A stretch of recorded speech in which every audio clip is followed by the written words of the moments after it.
Good evening, everyone. I'm reconvening the board meeting of August 27th, 2025 at 6:04 p.m. Thank you for your patience. And please note that our student trustee, Barrera Orellana, has joined us for this evening. Our preliminary business is the land acknowledgement. We recognize that the Mount Diablo Unified School District sits on the territory of the Confederated Villages of the Lasan, the ancestral and unceded land of the Bay Miwok and Northern Yokot, the successors of the sovereign Verona Band of Contra Costa County. As members of the Mount Diablo Unified School District community, it is vitally important that we not only recognize the history of the land on which we learn, but also we recognize that the land we inhabit and learn on is the ancestral land of these people who are alive and flourishing members of the Mount Diablo Unified School District and broader Bay Area communities today. Please stand for the Pledge of Allegiance.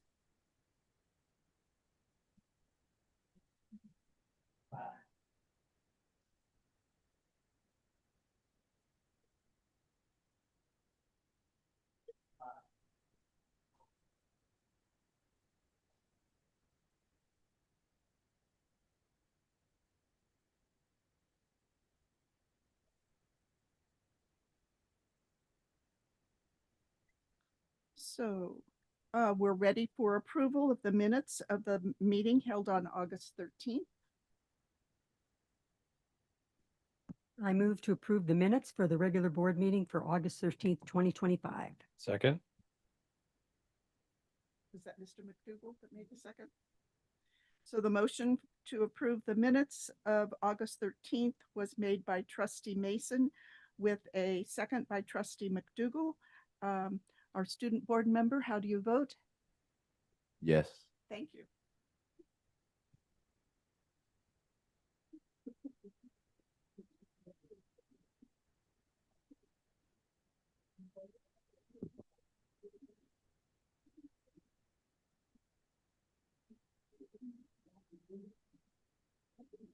And the motion is adopted 5-0-0-0 with support from our student trustee. The next item is 6.4, review and approval of the agenda. Dr. Clark, are there any changes? No changes, Madam President. I'll make a motion that we approve the agenda as presented. Second. The motion is made by Trustee Mason with a second by Trustee Nzewi. Trustee Barrera Orellana, how do you vote? Yes. Thank you.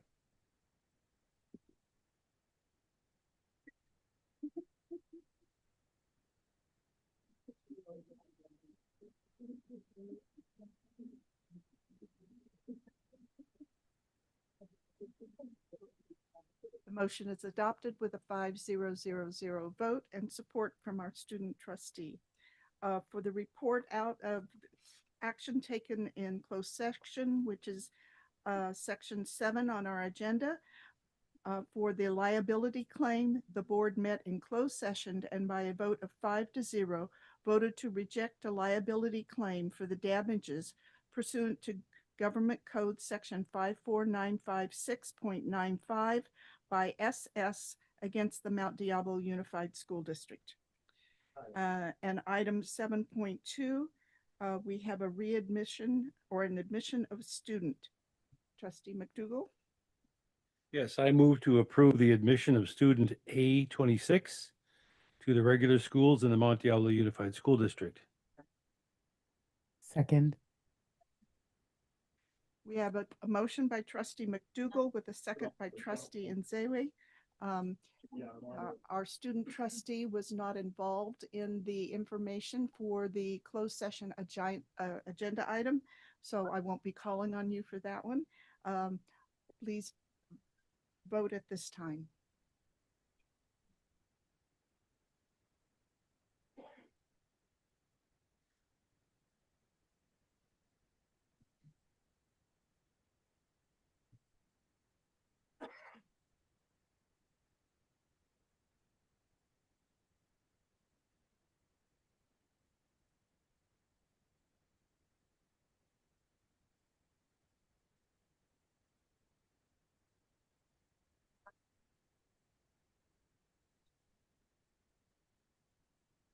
The motion is adopted on a 5-0-0-0 vote. Thank you very much, trustees. Now we're ready to move on to public comment. The public may address the board regarding any item within the jurisdiction of the Board of Education of the Mount Diablo Unified School District that is not on this agenda. Speakers must submit a speaker's card to the board secretary. The board president will call each speaker to the podium as appropriate. These presentations are limited to 3 minutes each for a total of 30 minutes for all speakers, or the 3-minute time limit may be shortened. If there are multiple speakers on any one subject, the public comment period may be moved to the end of the meeting. Speakers are not allowed to yield their time. Public comment will also be allowed on each specific agenda item prior to board action. In accordance with the Brown Act, the board may not take action or engage in dialogue on the items that are not posted on the agenda. 11? Okay. We have 11 cards, and I will accept public comment on all 11 if everybody's feels that's satisfactory. And but please, we will limit it to 3 minutes each. And if someone has said something prior to you, maybe you can just say, I agree with the speaker before me. The first speaker is Stacy Florsheim.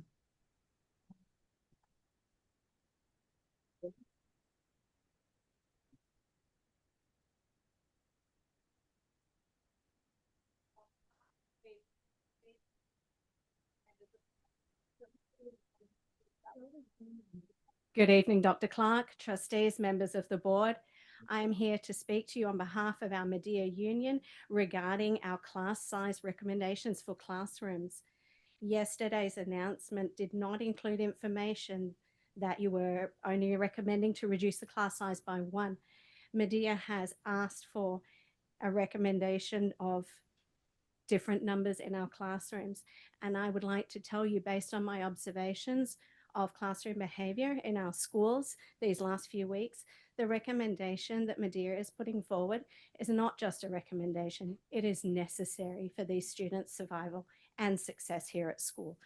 I encourage you please to continue to work with Medea to negotiate reduced class sizes for our students. Thank you. Thank you. The next speaker is Ian Maslin.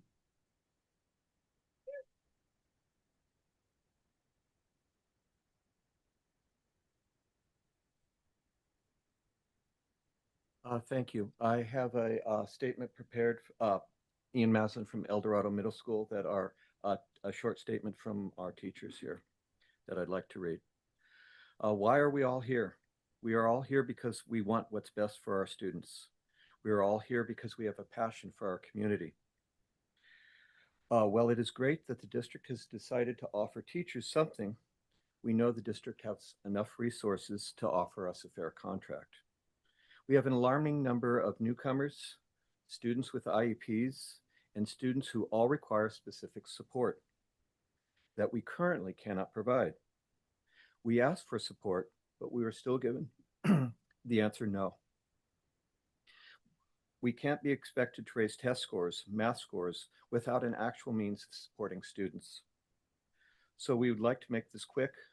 We would like a fair contract, an offer that's not only fair for teachers, but will benefit everyone. Thank you. Thank you. The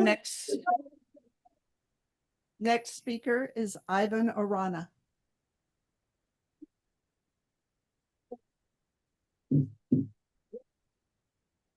Well, thank you. Good evening, Dr. Clark, board. Quick little statement that I had prepared.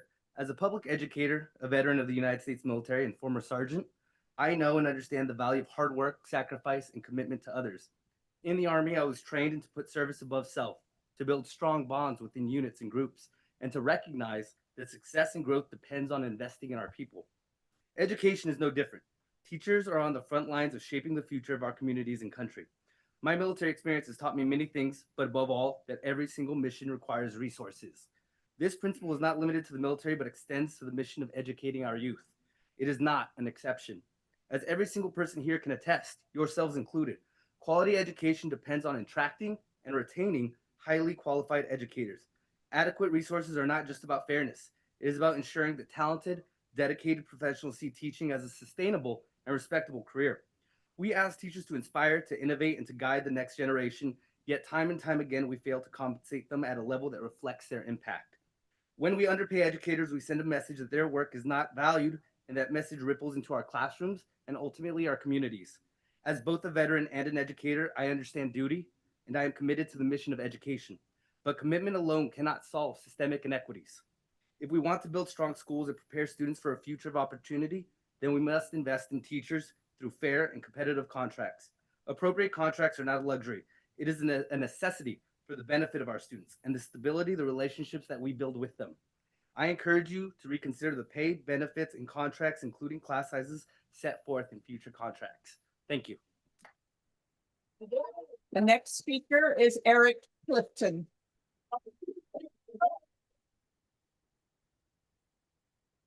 Is Mr. Clifton available? I guess you didn't hear me.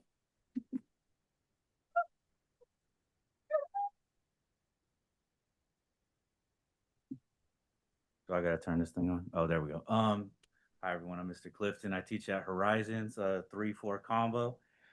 This is my 24th year in the district. Woo wee! That's what I'm talking about, baby. I don't have anything prepared. I'm gonna just speak to you from the heart. Man, you should, if we told you all the stories and the impact we made on our students, you'd need a tissue. You'd need a whole box. I'm telling you. When it was my 10th year in, someone from the district, I won't say who, it's all good. I told them, you know what? Our kids, they're all going to college. The district, the administrators there were harping on us about we don't do good enough. And I told them, what are you talking about? All my kids, they go on, they're successful. They're coming back and visiting me. Really? Yeah, for real. And now it's my 24th year. They're still coming back. My first class, they're 35 years old. I see them all the time. I don't recognize them every time. What's up, Mr. Clifton? I'm like, oh my God, how are you, boss? How you doing, man? Wow. All kinds, they're doing all kinds of stuff. They have their own businesses. They're in the military, doctors, lawyers, advancing their education in the community, right here, raising a beautiful family, all of them. They're just doing great. So we inspire, we teach, man, we are, our job is so important. I know you know that. And if you have 200 plus million, you could get the whole, all the 49ers. I looked at their payroll, 216 million. We could get them all in here. Maybe then you'd go, oh my gosh, look at that. You got Christian McCaffrey, whatever. We'll get there later. But you could do it. Our job is just as important, more, actually even more. They'll tell you. Ask them, ask people, but you know that. So we're here to say, hey, give us a fair contract. You can do it. We're done with the 3 years and, oh, we have nothing. And here's this little penny and nothing for the second and third. We're done with that. We've been there 24 years. I've seen it too many times. Don't waste our time. Show us the respect we give to the kids and the community every day. They love us.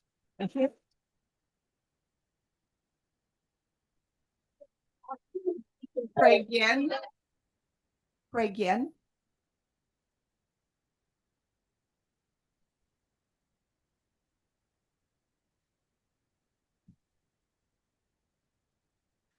Thank you, board, for this opportunity to go ahead and speak to you again.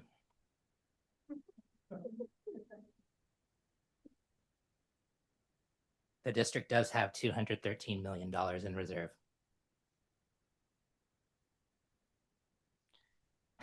We need to look to spend that for our students. I want you to turn to your neighbor and go ahead and tell them what the district could spend $213 million on. Waterfall, waterfall. Waterfall, waterfall. See, it works. Even in a boardroom of this size, that's what we're dealing with at each of our sites when we're talking about class sizes of 31 within kindergarten. 34 within 4th and 5th grade. 37 middle schoolers and high schoolers for math. It's amazing what our educators are able to do with class sizes that large. This is my 23rd year within the district. Beat me by one. And my background overall is I had a whole career before this. My degree was in economics and statistics from Cal Berkeley. I was in insurance and financial services. I've looked at numbers. Those class size numbers don't work. Holding a reserve of $213 million doesn't work. It's not what's best for our students. Our students do deserve more nurses and counselors and SLPs.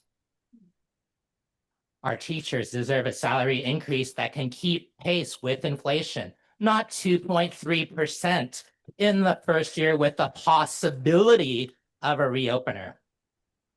We need to respect our educators, attract and retain them with benefits, fully paid medical benefits, not an 80-20 split. Our special educators should not be forced to complete things, including IEPs, on their own time. Our members, waterfall. Oh, thank you.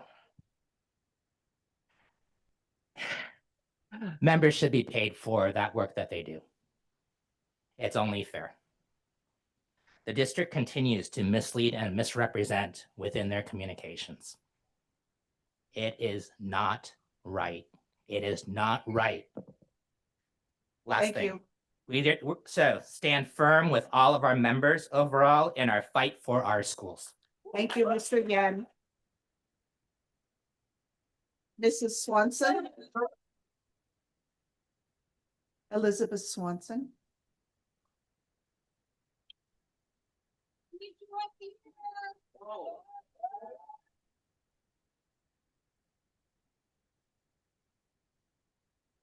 Good evening, Dr. Clark. Good evening, trustees. Recently, we've been in the news, right? We had a Cal Matters article come out with people who visited my classroom. I was super excited because I wanted to show what research-based evidence shows that helps children learn. When we have a really small class size, guess what I can do? I can see the asset in every single child in my classroom. I can reach out and speak to every family and find out what their assets are and bring it into my classroom. That's something that I get to do here at Mount Diablo. Something that wasn't included in the article that I wanted to make sure that you knew about, that I stand on some broad shoulders. We often forget about our 0 to 3 teachers, those home care providers, those preschool private school teachers that are working really hard to prepare our children for TK, and they make below the poverty level. We need to always in our society remember those early childhood providers. The second shout out goes to our aides. I could not do the job I do without my aide. Today, I had 3 children who needed some assistance with toileting. Toileting is not something that's just physical, it's emotional, it's a loving thing. It's where you take that small hand in your hand and you say, you got this, baby, I'll show you how. In a small class of 10, I got to help those babies. So did my assistant. I had 2 children crying because that's what 3-year-olds do when they miss their moms. But guess what? Because I had an aide and I had only 10 children, before long, those children joined me on the circle and we could create a community and a family. This is what small class size does for children and our families. Recently, we have an MOU about toileting, saying that our aides are supposed to help with toileting, but they were not informed of this. I think we need to do a better job of making sure that they're included in the conversation. They were offered my aide was offered $1 more an hour to assist with this. That's below the poverty line. She deserves better. These aides who work in these jobs with small children, they deserve better in our culture. Lastly, I saw in the contract that it stated we could have a maximum of 32 TK students full day. How am I supposed to, if I have 10 children and I have 3 who need me to help them and 2 crying, how can I make sure to get their needs met? I want to make sure that we raise confident, strong children here in Mount Diablo that can self-care. So please, as you consider class size, let's set them up for success. That's what we want to do. That's what you want to do. That's what we all want to do.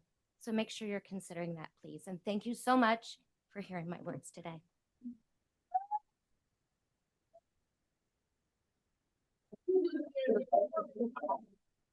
Next speaker is Austin Dias.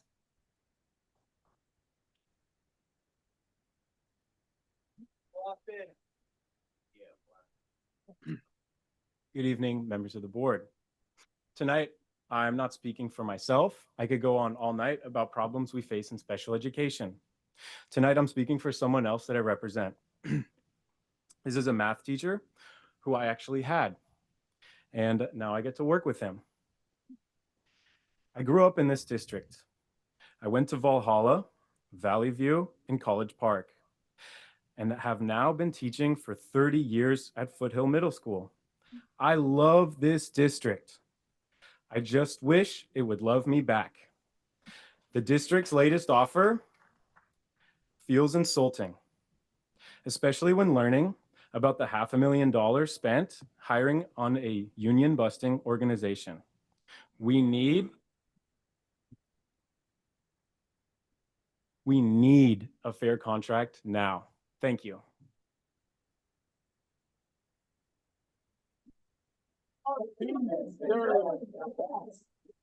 Next speaker is Karen Jenkins.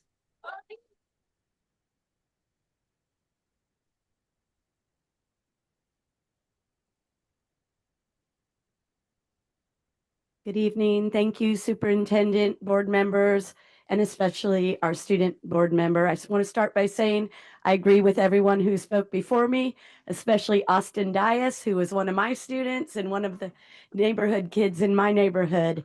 I'm a former student of the Mount Diablo District, a parent of former students, a longtime teacher who's been teaching 30 years, most of it in this district, and I still live in this area. I'm embarrassed to be here again, begging for a fair contract and a livable wage. This is not about me personally. I love driving a minivan. I don't need a house cleaner. I'm wearing my daughter's hand-me-down jazz band shirt, but I'm looking out for 20-year-olds like Austin, my colleagues, 30-year-olds, 40-year-olds who cannot afford to live without roommates. They shouldn't have to have spouses to buy homes. They shouldn't have to live with their parents. And it is time. I was coming here to these meetings with little kids doing a picnic like it in that same corner. And we are past that. That should not still be happening. Board of directors, you are the negotiators. I know there's a team, but you are the ones who direct that team in what to do. Dr. Clark, please don't start a community propaganda plan where you tell the community they're going to lose music and science and AIDS. That was not a good look. Everybody, please don't just put yourself in the feet of a teacher who might be your neighbor or your son or daughter or niece or nephew or friend. Put yourself in the shoes of a 6-year-old who's going to go through this school district and their parents who want longevity in their teachers, and they want this to be a destination school district with good things to come. Thank you very much. Oh, and Kip, Carissa, Kevin, you can put me on the ballot.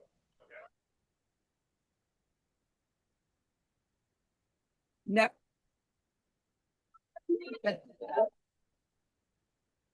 The next speaker is Brett Haupt.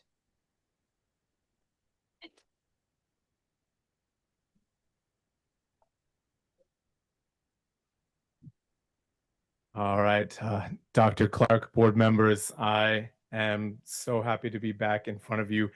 And I am so incredibly encouraged by all of our teachers' stories all throughout the district. Every single day, we give up more than is required of us to do this job because we love it. And there is nothing that would benefit us more than not having to keep doing this again and again, cycle after cycle. For so many years, our specialists, our special education teachers, our nurses, our counselors, our SLPs, our, I know I'm forgetting various groups, librarians, thank you, Craig. They have been told and have heard the words, wait, your time will come. Year after year, we seem to manage to get to this point, and their working conditions are not addressed. We have some of the highest caseloads for our nurses, our counselors, our SLPs, our special educators of any districts around in the area. And when we talk about the health and well-being of all of our students, it's not just us in the classroom who affect that. In many cases, it's so many of our small groups within our bargaining unit that have such an outsized impact on whether a child feels comfortable to come to school, whether they have the means to process some trauma they're going through. And with our experience as teachers, we are enriched every day by their presence. And so when I say we stand united and will take our bargaining asks for these specialty groups and members to the very end this time, we mean it.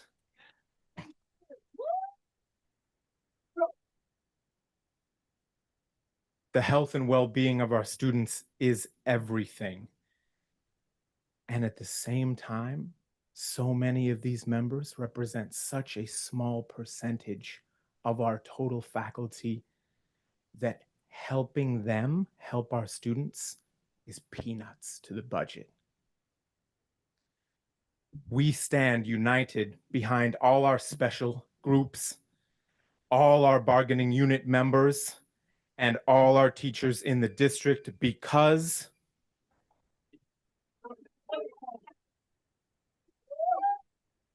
Next speaker is Julia Jamison. Julia Jamison.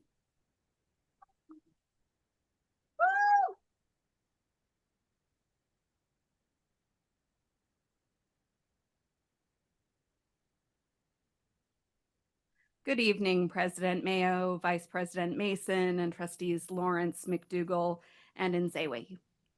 My name is Julia Jamison, and I am the co-chair of the Mount Diablo Education Association's bargaining team.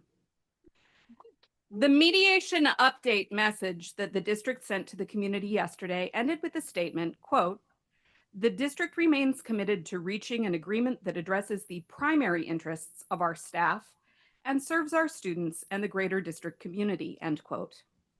However, the district clearly does not understand that the primary interests of your staff are not limited to salary and benefits. Again yesterday, the district rejected the addition of the following language to the collective bargaining agreement. All bargaining unit members shall be provided a respectful working environment that is free from discrimination, bullying, harassment, and intimidation. The following behaviors are inconsistent with a respectful working environment and are impermissible: verbal abuse, which includes but is not limited to obscene, threatening, humiliating, harassing, or intimidating language, and nonverbal abuse, which includes acts that are threatening, humiliating, harassing, or intimidating. Individual, group, or school-wide meetings shall not be utilized to threaten, humiliate, harass, or intimidate bargaining unit members. Bargaining unit members shall suffer no retaliation for reporting, grieving, or protesting workplace discrimination, bullying, harassment, or intimidation. If you are aware that your team has repeatedly rejected this language, what possible reason could you have for denying your educators a contract that protects them from bullying, harassment, and abuse?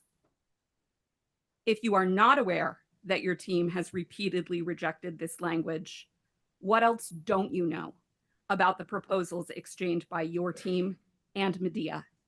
I respectfully suggest that you find the answers to that question.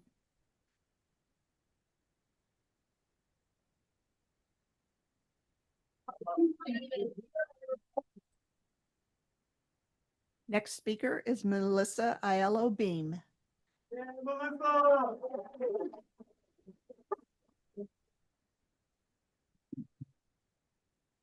Good evening. My name is Melissa Aiello Beam, and this is my 15th year teaching in MDUSD.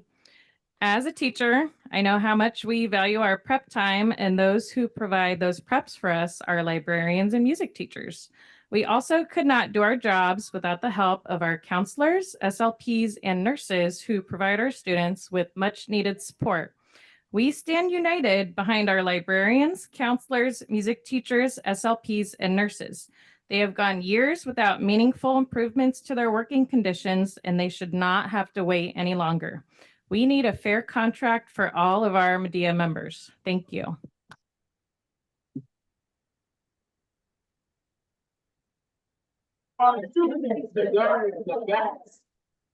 We're ready to move on to item 9.0, communications. 9.1 is district organizations. A single spokesperson of each represented district organization may make a brief presentation. Items are limited to those which are informational. Mrs. Ortega, welcome.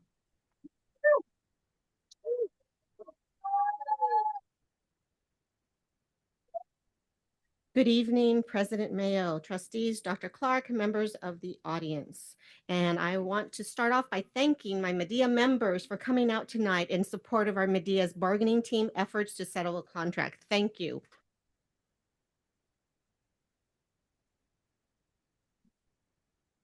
And I'm sorry that we are not next door at a much larger venue, as twice before I was denied my request for a bigger meeting space, so I refused to ask again. So here we are in a crowded room, and this is just another example of how our district responds to our teachers' requests. I want to thank our members for speaking up. Every one of you are brave to come and share your story, and I thank you for that. I wish I could report out how easy the start of the school year has been for our students and teachers, but instead, and I am not smiling, I have a list that needs to be addressed. If we really want to ensure a high quality learning and teaching environment for all students and teachers, we need to do the following. First, this is what's come up across my desk. The 3 elementary school sites that have gone through renovation still have not have their ceiling tiles.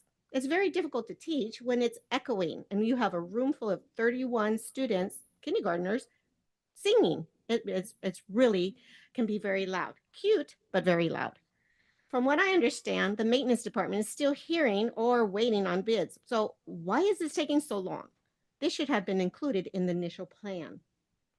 Second, I have also been told that at some of these school sites, teachers are still waiting, in almost over a year, on teacher desks, bookshelves, and window coverings.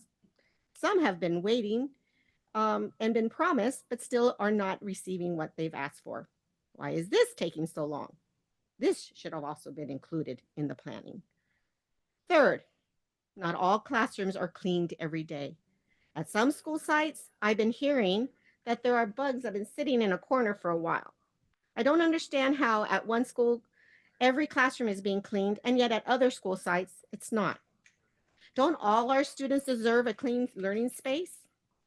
Fourth, I've also been informed that our kindergarten teachers are being asked to administer a new assessment this year without being trained. With so many working in this district office building, how is it that two departments cannot communicate with each other and discuss a calendar? I feel like this is a repeat of last year. Our kindergarten teachers are being asked to complete an assessment and to learn about how to administer it on their own time.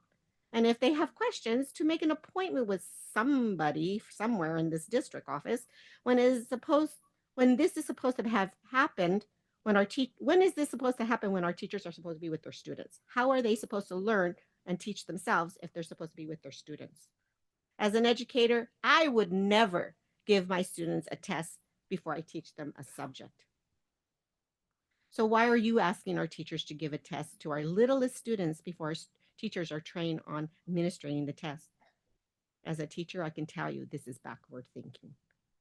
Again, those who work in this administrative office building are so far removed from the actual work that is being done at our school sites. Please, I need you all to consider how your decisions affect our students and our educators. Please communicate with each other. Over and over, I hear the importance of test scores, and yet the tools and supports our educators need to support our students are not provided. As mentioned from my colleague over at El Dorado, he was right on that. I hear it every day across our district. What I have outlined today is just one more example of what is lacking. Now, in regard to negotiations, in the district's recent proposal, it mentioned that the district can only provide a 1-year salary increase and a reopener for the next 2 years because the district is now not sure of future costs to the budget. Recently, I heard someone say, "Show me your budget and I will show you your priorities." So I ask you, what are your priorities? This school district says it champions student success and values the teachers who make that possible. But when we look at what this district is choosing to spend money on, I'm not really sure. This district has approved to pay the services of an outside law firm attorney to attend every bargaining session. This is in addition to employing an in-house lawyer. This district has approved for several years now to pay an outside business to prepare your social media posts at a cost of $500,000 a year. This is in addition to employing an in-house publicist to write and post the Friday newsletter. Then this district approves eliminating positions that directly affect our students, like eliminating intervention teachers, or not hiring full-time librarians or lowering class sizes and caseloads. Is this the best interest of our students? But employing a second publicist is, or paying a named partner in a law firm?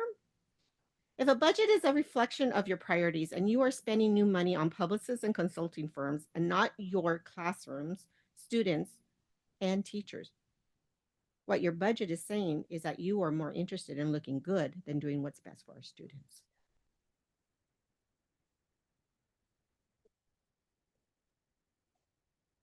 As I said earlier, you have classrooms with no ceiling tiles, classrooms not being cleaned every day, classrooms missing teacher desks and window coverings. What has made in your most recent offer to your teachers, your largest employee group, your employees that work directly with our students, your employees who work directly affects all students' educational outcomes, is not prioritizing what is best for our students. Thank you.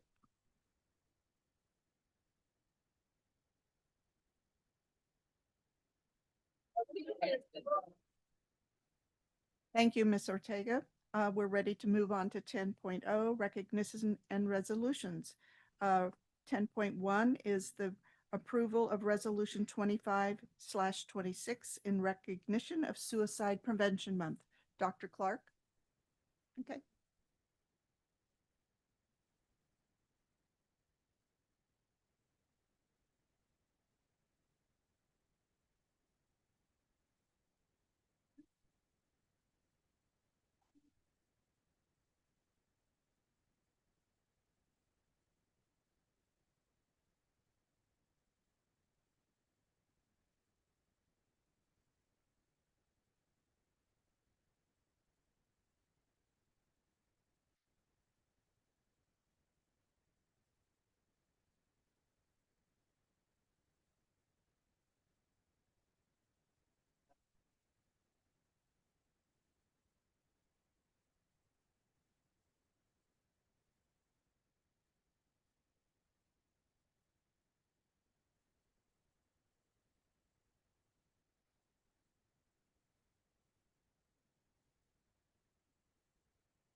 Thank you very much, Madam President. Tonight, I have before you Resolution 25/26-1, Suicide Prevention Awareness Month.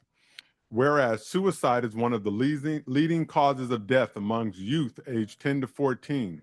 And while it remains a serious public health concern, suicide is preventable through increased awareness, timely intervention, and access to mental health resources. Whereas the Mount Diablo Unified School District is committed to fostering safe, inclusive, and supportive school environments that promote the academic success, mental health, and overall well-being of all students. So now therefore be it resolved that the Board of Education of the Mount Diablo Unified School District proclaims the month of September as Suicide Prevention Awareness Month and reaffirms its commitment to fostering mental wellness and safety across all our school communities. Madam President, I leave this resolution in the hands of the board. Madam President, I move that the board approve Resolution 2526-1 in recognition of Suicide Prevention Month. I'll second that. So we have a motion by trustee Lawrence with a second by trustee McDougall. Trustee Lawrence, do you wish to say anything further? No. Okay. Anyone else have board comments? All right. Trustee Bearana or Rayana, how do you vote? Yes.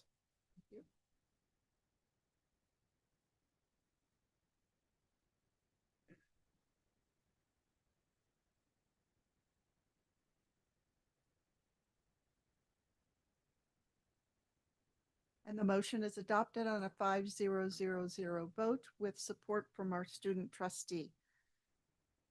The next item is 10.2, resolution in recognition of Deaf Awareness Month and International Week of Deaf People.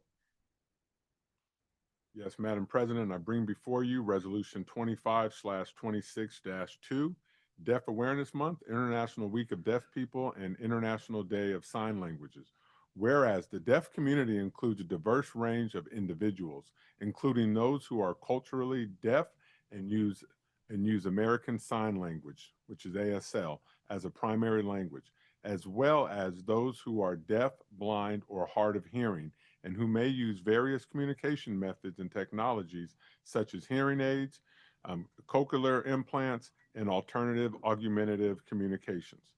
And whereas, enriched by the unique cultural and linguistic heritage of the deaf community, including American Sign Language, which is a fully recognized language with its own grammar and structure. Now, therefore, be it resolved that the governing board of the Mount Diablo Unified School District hereby proclaims September 2025 as Deaf Awareness Month, September 22nd to 28th will be International Week of Deaf People, and on September 23rd, we will hold a special day for International Day of Sign Languages. Madam President, I now leave this item in the hands of the board. Madam President, I move that the board approve Resolution 2526-2 in recognition of Deaf Awareness Month, International Week of Deaf People, September 22nd through 28th, and International Day of Sign Languages, September 23rd. I'll second. Thank you. So we have a motion by trustee Lawrence with a second by our student trustee, Brianna Oriella. I'm sorry, I'm going to stumble over your name and I apologize. Is there further discussion on this resolution? Can I have a Yes, comment? trustee Nzewi. Just reflecting on the resolution as was just read by Dr. Clark, I'd be remiss to also, as you emphasize that ASL is a language with its own rules and grammar, and it's American Sign Language. Why I missed the last meeting is I was putting on a symposium that was around dismantling linguistic oppression for Black language. And it was about spoken language, but there is also Black ASL, which is also a language in the United States that has its own rules and own grammar. And there are many other forms of sign language, and sign language is also very regional. So it's the way you sign may be different if you're from Appalachia versus LA. And so just language is beautiful, all languages, whether it's signing or spoken. So I just wanted to acknowledge that. Thank you. Further discussion? How do you vote? Yes. Thank you.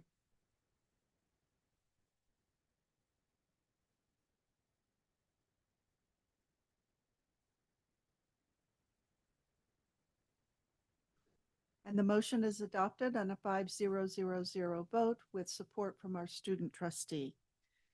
We'll move on to item 10.3, Attendance Awareness Month. Dr. Clark? Great, Madam President, it is well known that if students are not in school, they cannot learn what we are providing for them. So Resolution 25/26-08 is recognizing September as Attendance Awareness Month. Whereas daily attendance is essential to student achievement and graduation, and we are committed to dedicating our attention to ensuring that all students have access to rich and supportive learning opportunities in all instructional settings. So now therefore be it resolved that the Mount Diablo Unified School District proclaims that our schools will stand with the nation in recognizing September as Attendance Awareness Month. We hereby commit to our continued focus on reducing chronic absenteeism to give all students an equitable opportunity to learn, grow, and thrive academically, emotionally, and socially. Madam President, I now leave this item in the hands of the board. Madam President, I'd like to move that we approve the resolution 25/26-08, September as Attendance Awareness Month. I'll second that and acknowledge that after COVID, across the nation, attendance is down 50% to what it was before. And so I encourage, and it also in the workforce that, as Dr. Clark says, your kids need to be in school every day. Don't take them out of school to go shopping where I constantly see them. Send them to school. That's where they need to be safe and learning.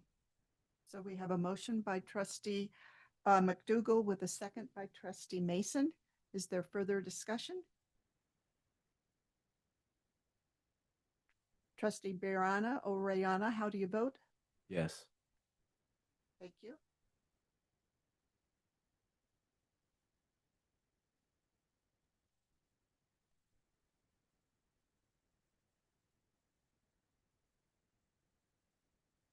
The motion is adopted on a 5-0-0-0 vote with support from our student trustee.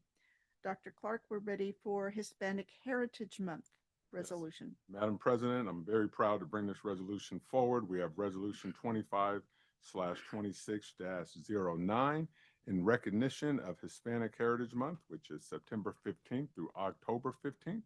Whereas the month of September 15th to October 15th was designated as Hispanic Heritage Month by the United States Congress in 1988.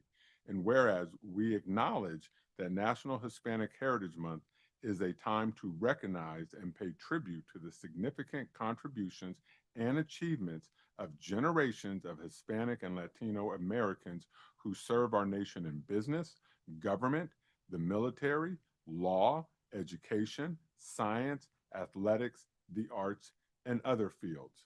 So now, therefore, be it resolved that the Mount Diablo Unified School District Governing Board hereby recognizes, honors, and celebrates the many contributions, heritage, and history of Hispanic, Latinos, Latinas, Latinx people during our annual commemoration and proclamation of Hispanic Heritage Month, and encourages all schools and classrooms to commemorate this occasion and with appropriate instructional materials. Madam President, I leave this resolution in the hands of the board. I motion to approve Resolution 2526-09, proclaiming September 15th through October 15th as Hispanic Heritage Month. I'll second that. We have a motion by trustee Birana Orellana with a second by trustee Mason. Is there further discussion? I was going to ask Dr. Clark, could you share the percentage of our district that is Hispanic or Latino? Approximately 42%. From all over South America, not and the Caribbean. Any further comments? How do you vote? Yes. Thank you.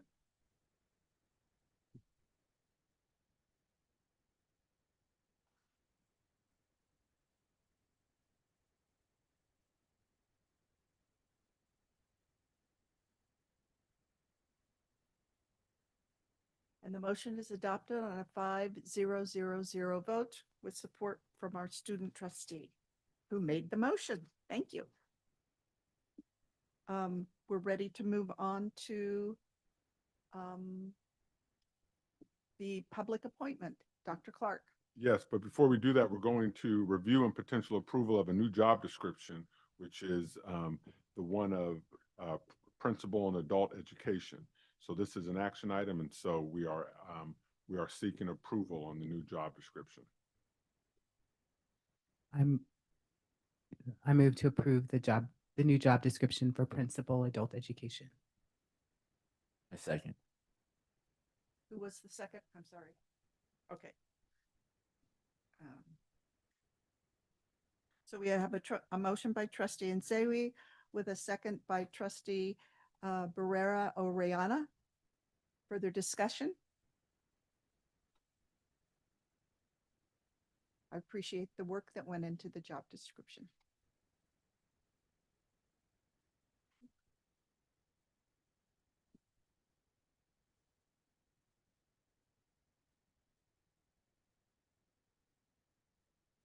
And the motion to approve the new job description is adopted on a 5-0-0-0 vote with support from our student trustee. Great. Dr. Clark. Yes, I'm going to have our wonderful HR team handle items 11.2 and 11.3. Thank you. Good evening, Dr. Clark, Board President Mayo, trustees. The Human Resources Department is bringing for the board's review and potential approval the appointment of Elaine Alvite as the Director of College, Career, and Adult Education. Elaine has over 30 years of experience in education as a teacher, principal, and district administrator, with a strong focus of equity, economic mobility, and creating workforce and career pathways.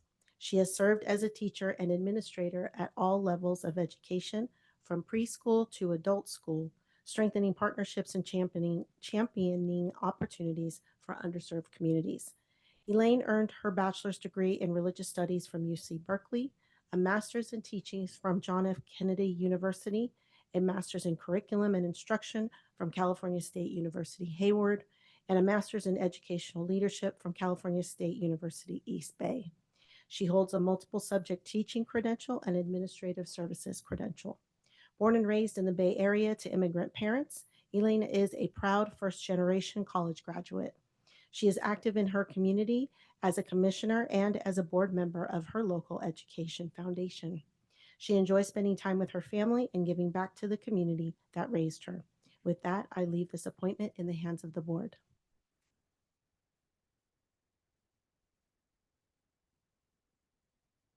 Board members? I move to appoint, sorry. I get confused because my computer at home is a touchscreen. I move to appoint Elaine Alvite. Is it Alvite or Alvite? Yeah, thank you. Alvite as Director of College and Career and Adult Education. Second. So we have a motion by trustee Nzewi with a second by trustee Lawrence regarding the appointment of Elaine Alvite for Director of College and Career and Adult Education. Further discussion? Go ahead. I would just briefly say one, appreciate having such a highly qualified candidate coming forward. Two, something that I've not always had during the time on my board is such a comprehensive background and biography, and I greatly appreciate that.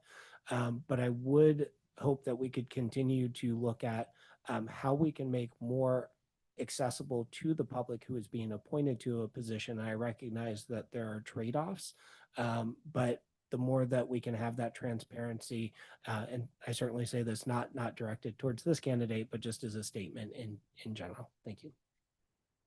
Thank you. Further comments? Trustee Barrera or Rayana, how do you vote? Yes. Thank you.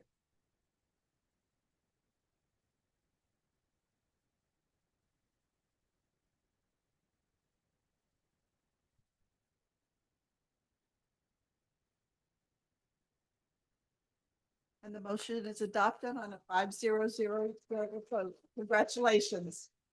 And with support from our student trustee. Is it on? Okay. Good evening, President Mayo, Dr. Clark, trustees, and community. I'm truly honored to be appointed as the new Director of Adult Education. I firstly want to thank Dr. Clark and the Executive Cabinet for their confidence in me and the board for giving me this opportunity to serve.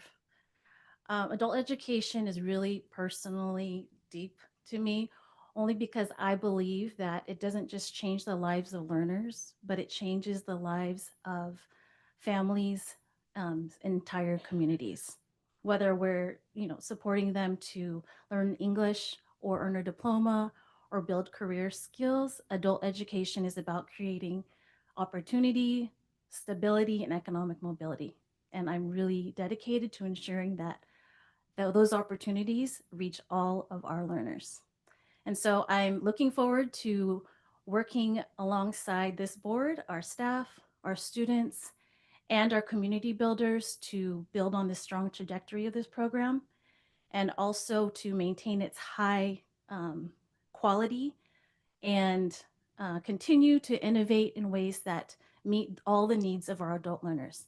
I also wanted to acknowledge and thank Victoria Abate for the really incredible foundation she's built in this program, and I'm privileged to be continuing the work that she started. So thank you again for this opportunity, and I am both excited and humbled to begin this journey. Thank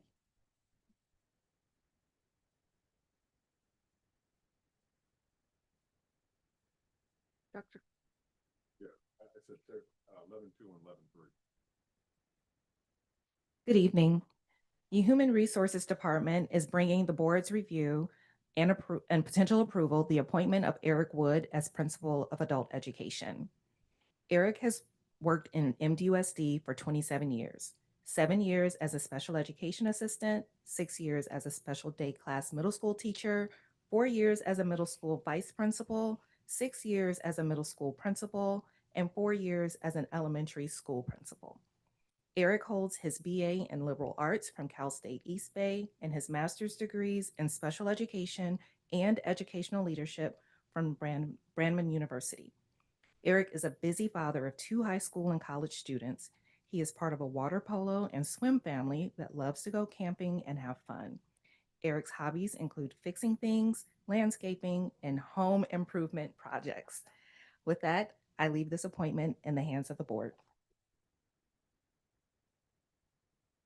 Madam President, I'd like to move that we approve the certificated personal appointment for the Principal of Adult Education, Eric Wood. And I would second that. And I didn't hire him, Dr. Clark, but I worked with them for a long time. So. Pardon me. We have a motion by Trustee McDougall with a second by Trustee Mason regarding the appointment of Eric Wood as Principal at Adult Education. Is there further discussion? Trustee Barrera or Rayana, how do you vote? Yes. Thank you.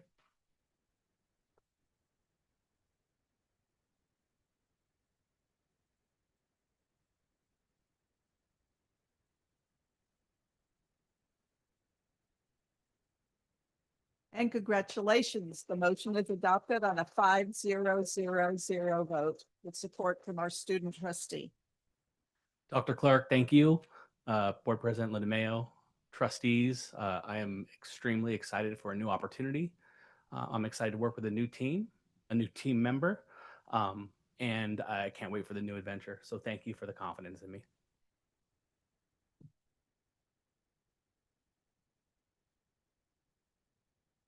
We'll move on to board member reports. Trustee McDougall.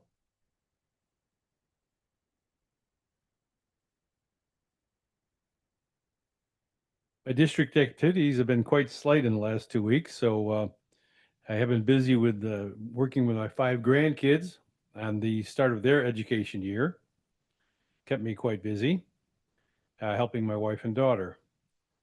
Football season's coming up, and I've got a full schedule here, and I have planned on attending lots of these games. Thank you. Thank you very much. Trustee Lawrence. Thank you. In some ways, football season has already started. I was lucky enough to attend on Monday the Northgate flag football kickoff to the season at Liberty High School. A hard-fought battle. Not a lot of points were scored, but great effort.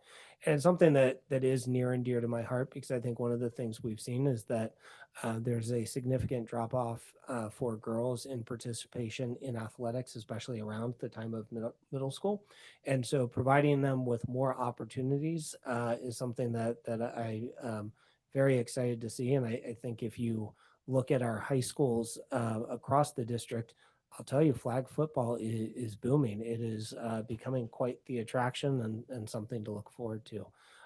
So there's that. I did want to touch a little bit on adult education because I think it is just one of the hidden gems of our district. And I think when we talk about educating our students, it immediately most people immediately identify with kids, and yet there's such a strong program here and such a great legacy. And I even think back to when I was first looking at running for the board, and I met with Dick Allen, who served on the board. And as he shared with me, if you educate a parent, you're educating that whole family, and the impact that has, and carried on by our former colleague Joanne Durkee and all the great work that's being done in adult ed. And then the final thing I wanted to touch upon is when I was first elected to the board, that same month, the tragedy in Sandy Hook occurred. And I'm reminded of that today when we hear the news that I believe it was 2 students and 17 or 18 people were injured in another mass shooting in Minnesota. And it is every parent's worst nightmare. And yet it continues to happen unabated in this country. And the solution to this is not more guns. The United States has more guns than we have people. We have more than twice as many guns per capita as the next highest state, which is the Falkland Islands.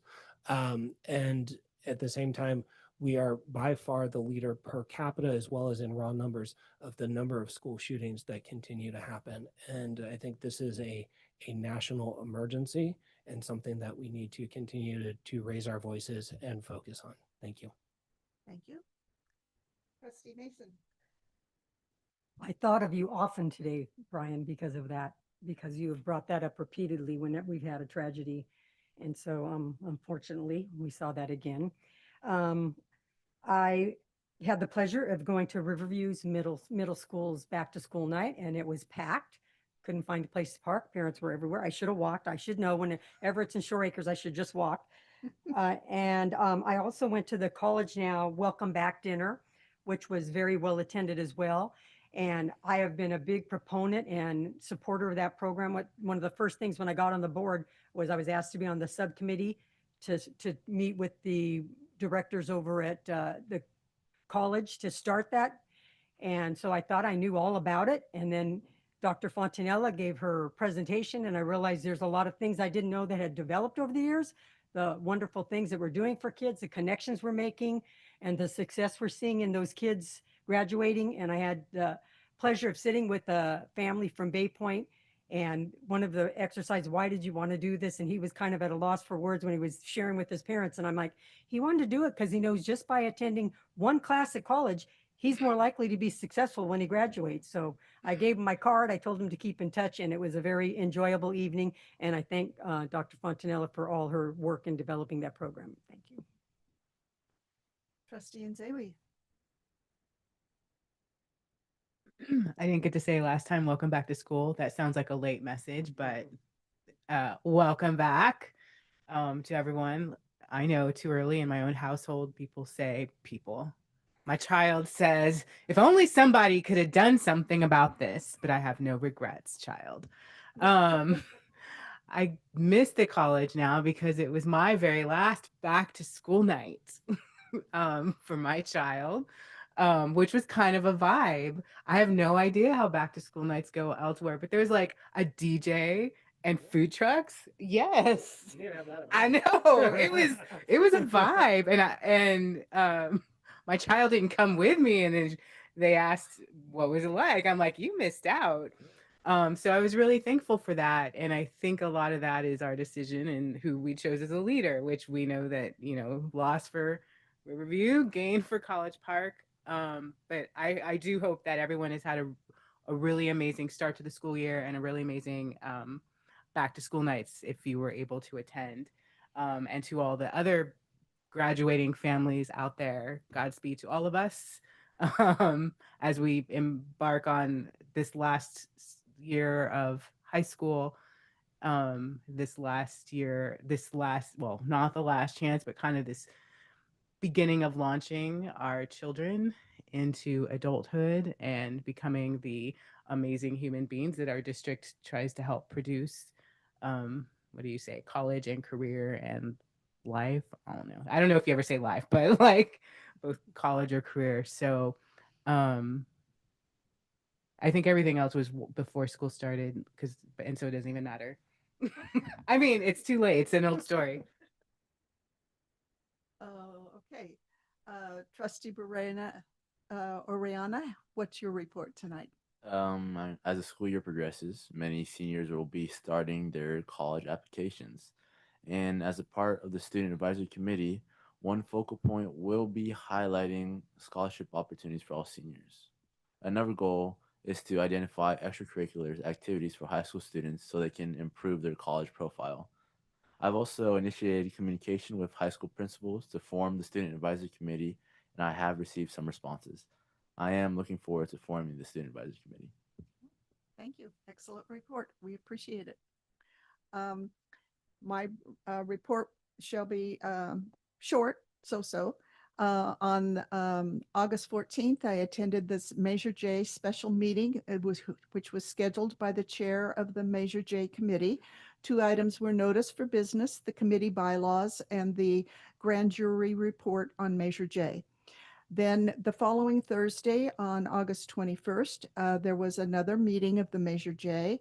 This was the quarterly report by Measure J, and Ms. Coslow presented the report to the Measure J committee members that were able to attend. Mr. Ferranti chaired the meeting in the absence of the chairman and the vice chair, and the next meeting is on November 20th. And yesterday, I had the opportunity to attend the Contra Costa Workforce Development Board presentation in partnership with the Mount Diablo Adult Education. And the showcasing was for the EMS core program. The event spotlighted hands-on training, student success stories, and innovative learning tools preparing the next generation of emergency medical technicians, EMTs, being trained in our new program and using a new curriculum known as the EMS core. So the assembled group included members of the regional workforce board as well as the state workforce development board and many others. I'm not doing it justice, Director Abate, but we had the opportunity to visit 3 classrooms. There was a virtual demonstration of the virtual component that the students have access to, where you do CPR on a virtual image, etc. It's very complicated and sophisticated. The classroom instruction is now flipped. So the students do their studying at night and receive the instruction. And then during their classroom time, it's all hands-on learning. And then we also visited 2 other classrooms where they were doing CPR on mannequins. And we were able to ask questions of the students. They were divided into 5 squads, so there were 20 students in this particular program. The program is very successful, and the program also has a career path plan where after these students finish their and get their certificates and are employed for 6 months, they are eligible to take another class where they would be the, now I'm drawing a blank on what the next position is. Paramedics, thank you very much. I'm confusing it with some of the other plans for paramedics. And that program, AMR, which is one of the ambulance providers in our county, pays for the tuition to go to the paramedic program. They receive a salary for their EMT work 3 days a week, and then they also receive a salary for 2 days while they are going to paramedic school. And the hope is to increase the number of paramedics, which there is a shortage in Contra Costa County. And the major outreach is to young people of color. And to a person, there, as I said, there were 20 students in the class. 3 of them were female and all were students of color. They were very excited. They were very articulate, and I was the proudest board member of this school district by being able to observe it. The individuals that were attending from the various workforce boards were there to look at our program, understand our success stories, and then promote its replication throughout the state. And they were surprised to understand that we were able to achieve many hurdles in in Sacramento in 1 year's time, where another group has been waiting 4.5 years to get the same certification to be able to move forward with the program. So I want to compliment our business partnerships that have helped make this program successful. I was keenly aware of it and proud of it to start with, but I think this is a program that we really can be proud of. They also want to expand this career path from EMT to social workers, RNs, LVNs, medical assistants, and there is one other one that I've drawn a blank on. So when it's successful, there will be multiple career paths with education provided for while they are working. And it'll just increase and strengthen our community because many of these young people will remain in Contra Costa County and within the Mount Diablo School District. The benefit is just amazing. All right, Dr. Clark. So I have just a brief update tonight, not too much, but just want to talk about a couple things. First of all, just want to give a shout out to Mount Diablo High School. You know, there was a tragedy a couple weeks ago where they lost one of their students, and then just this week their brand new athletic field, which was a real symbol of the community, something that the community could be proud of. It was, we did a ribbon cutting with this board. A couple of the trustees here were there, and the contractors and architects folks were talking about that this field was, state of the art, the first one in the Bay Area. And here it was at our own Mount Diablo High School for our students to be able to enjoy. And then to get the communication on Sunday that it had caught fire is a real tragedy. But there's just been an outpouring of support towards Mount Diablo from our communities, and so we appreciate our communities for that. And the Mount Diablo high school community is very resilient, and I don't have a shadow of a doubt that they won't recover from this and still be able to find joy in attending school each and every day. So did want to point that out. Just a couple of district updates.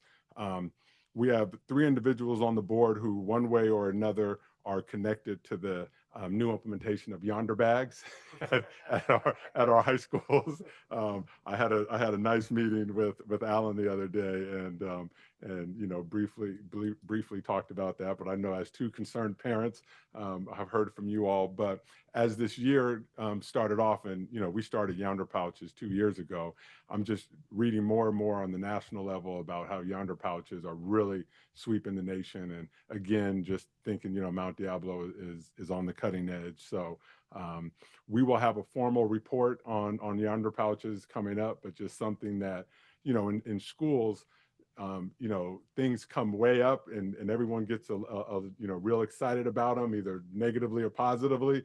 And then when they actually happen, it's, you know, it kind of just shakes itself out. So I'll be interested to hear how our report is going. But so far, the reports we're getting from our schools is that, you know, students are embracing it and are dealing with it.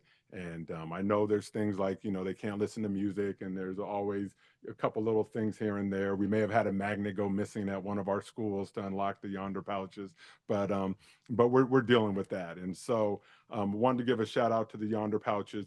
I'm just thrilled with the amount of press that our TK expansion is getting. I want to give a big shout out to our elementary director, Erin DeMartini. She was featured on one of the news shows, and did a story over at Fair Oaks, and had a parent on there talking about TK. TK is actually saving that family $1,000 a month. They were paying $1,000 a month for preschool, and now families are able to send their TK students to us for free. So that's a service we want to provide to our communities. And also in that story, they showed some of our larger counterparts just opening up a handful of TK classes this year, and just proud to say that, again, we sort of lead the way, opened up 23 TK classes. So very, very excited about that. And as I go out and visit schools, I always take a stop off to the TK classes and see those young learners. It's been very exciting. This is also a difficult time for some of our families. We have approximately 37 families that are unable to attend the school that is within their boundaries because they're impacted. 23 of those families were actually in class on the first day of school, and so we had to transfer them to other schools. But the others registered after school had started. I'm happy to say that we've already brought back a couple of those families as spots opened up, and we will continue to you know, talk with families, work with them, do the best we can. I want to give a shout out to Aurelia. I'm going to jumble her last name, Busamechi. Bushimi, Bushimi, thank you. You know, she's really she has really brought that you know, that empathy, that caring, but also just that structure to the process, and making sure that everyone has that voice. And we really are looking at each and every one of these cases individually, but we understand, you know, we have limits to what we can do. But 30,000 with 37 students who, you know, who are sort of displaced, you know, those are numbers that we're still trying to get better, but they are a lot better than they were some time ago. And then I'll just respond to a couple things, you know, just some things that were said tonight, and some things that have been going on in the district. I'm going to continue to communicate and put facts out to our community. I made a commitment when I came to this district is to be transparent. And if you notice, everything we do is transparent, whether it's our board notes, or whether it's questions that the board has, or whether it's data that's going on at our schools, or whether it's when we have an unfortunate event that takes care of happens within our schools. We're going to be transparent with that, with our communities, with our staff, and with our students. We're going to continue to share our stories. Public education is you know, is taking hits right now. And, you know, if you read just some of the national literature, you know, they say there's an overall, you know, sort of negative views on public education. But when folks are asked about their own district and their own schools, those views go so much higher. And so one of the things that I'm extremely proud of is sharing our students' stories, telling the stories of our students. And that's really what's that's what's in the Friday letter. We also put you know, board information in there. There's all kinds of community information in there. So it really is a tool. So yeah, I'm going to spend some money on making sure that that's done correctly, and that the person who's putting that together on their own until late into the Friday nights every week, that they have the support that they need to do that. I'm going to continue to do that. And just as we talk about the district priorities, we have right around a half a $500 million budget, $500 million budget or so in this district, give or take. 90% of that roughly goes to salary and benefits. So I think it's very clear where our priorities are. It's our employees who serve our students, and that's all of our employees. And so we're going to continue to work hard and make sure that the district is fiscally solvent. We have always had an attorney at the bargaining table. We have always had that as we have to bargain against California Teachers Association, CTA. You know, they have endless resources, and so we're just a little district, and so we have to make sure that we are being good stewards of the public's money, and that we are making sure that this district can continue to employ all of the employees that we have.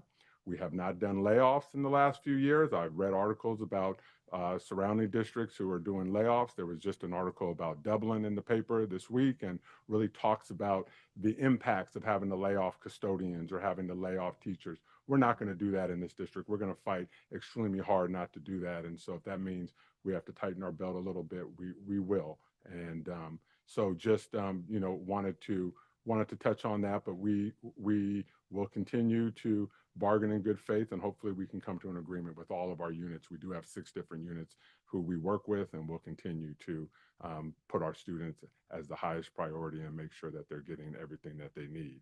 So just in closing, I want to welcome our new folks who we appointed tonight. We got some exciting things happening over at Adult Ed. Victoria definitely has done a great job there, and the services for our adults is amazing. As I got older in life, I found that as I had something to really work towards, then education became so much more of a, you know, of like, I was so much more into it than when I was younger trying to find my way. So a lot of our adult learners who are coming back at this time, they have some sort of goal in mind, and just knowing that we can help them get to that point is extremely special. So I want to thank that board for those appointments, and just looking forward. You know, we're 3 weeks in. Year is going extremely smooth. Of course, 30,000 students, 55 schools, 7 different communities. There's going to be some bumps in the road, but I don't think that there's nothing out there that we can't solve as a team and continue to work together to continue to serve our students. So thank you, and that concludes my report. Hold on. There's congratulations in order here for Grandpa. As a, yeah.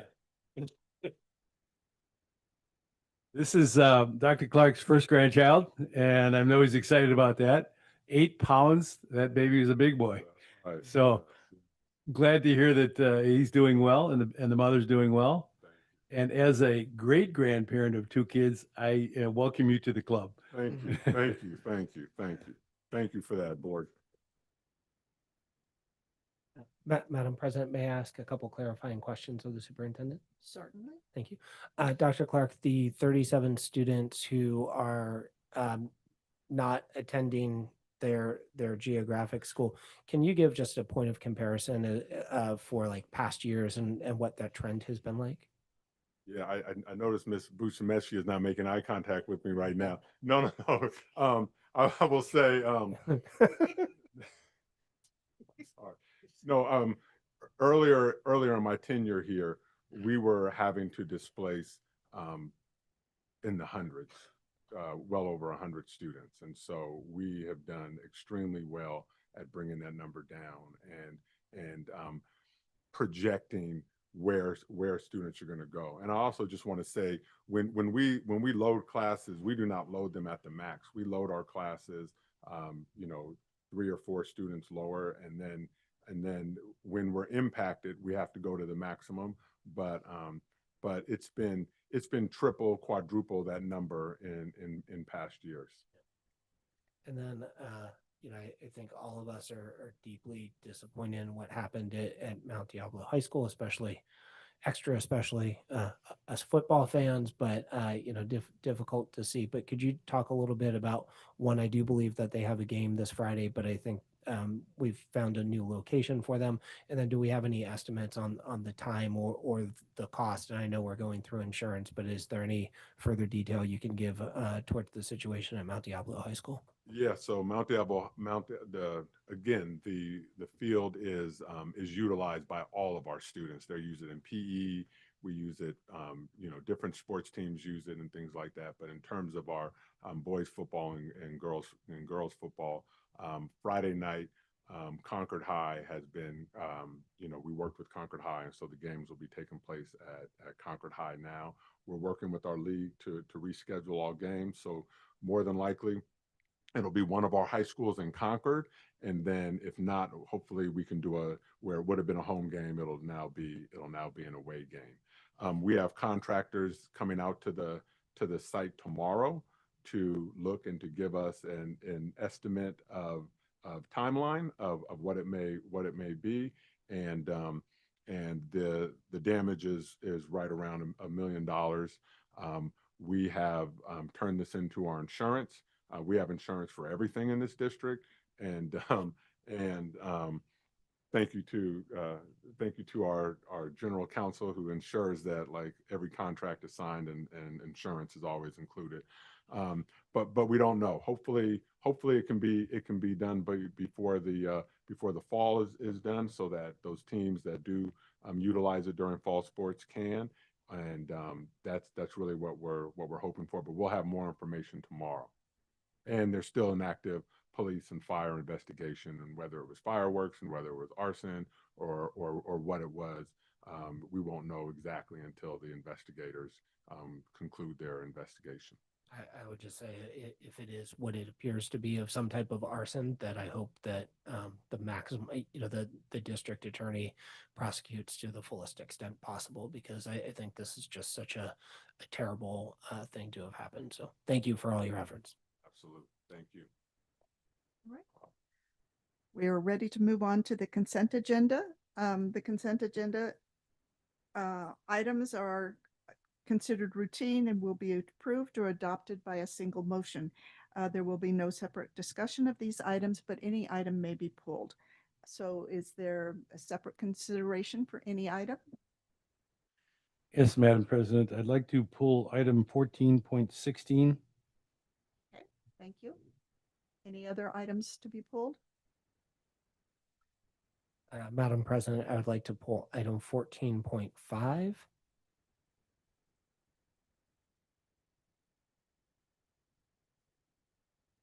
I'm not going to ask another time because there might be a third one. No, just teasing. Okay, we ready for a motion? Madam President, I move the approval of the consent agenda with the exclusion of items 14.5 and 14.16, which will be separately considered. I'll second that. So we have a motion by trustee Lawrence with a second by trustee Mason on the adoption of the consent agenda with the exception of 14.5 and 14.16, which will be considered separately. Trustee Barrera or Rayana, how do you vote? Yes. Thank you.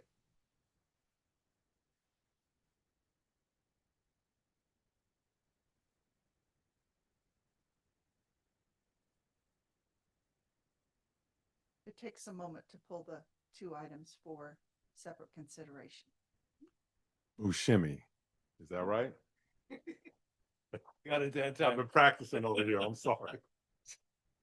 Between the two of us, we need to be in the practice corner. Oh.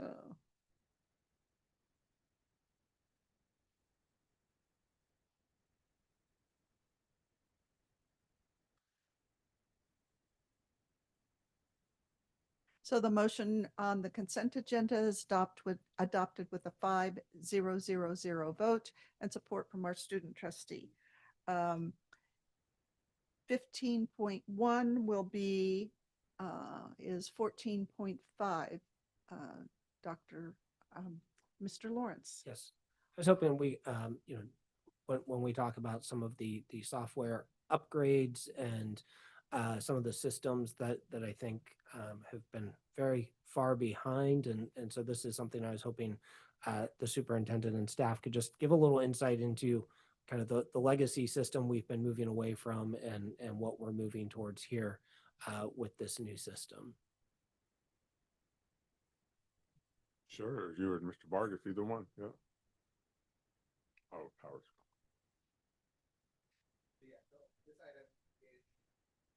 This item is the HR Power School system. And so previously we had used EdJoin as all education institutions in the state of California uses. It is an older system, doesn't allow a lot of functionality tools.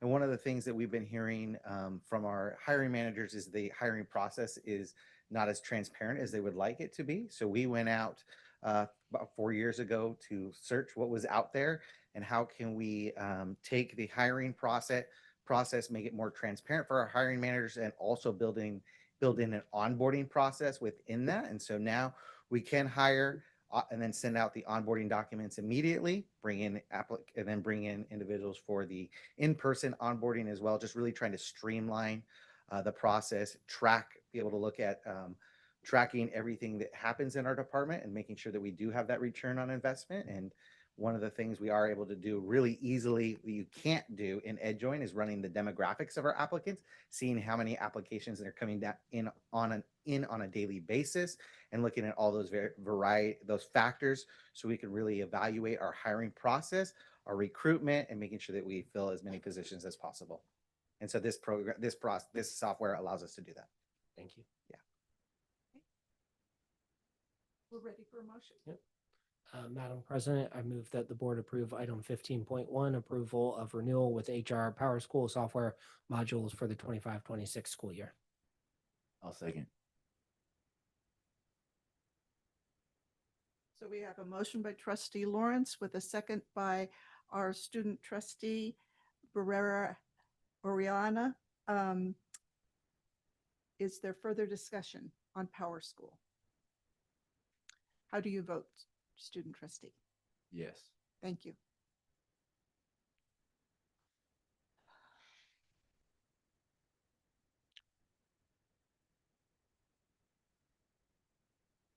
And the motion is adopted on a 5-0-0-0-0 vote with support from our student trustee. Trustee McDougall, 15.2.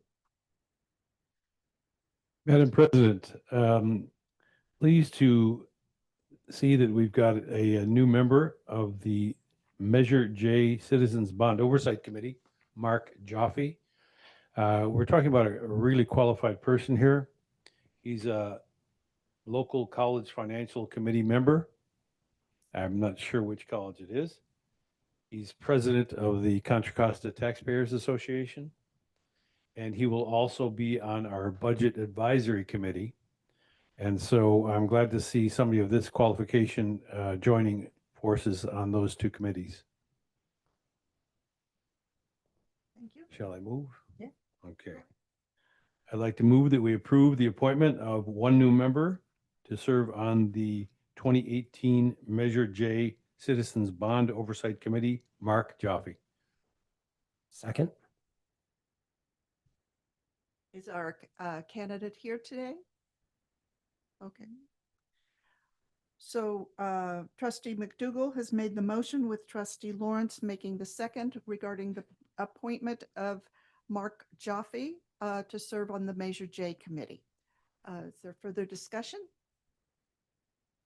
Trustee Barrera Orellana, how do you vote? Yes. Thank you.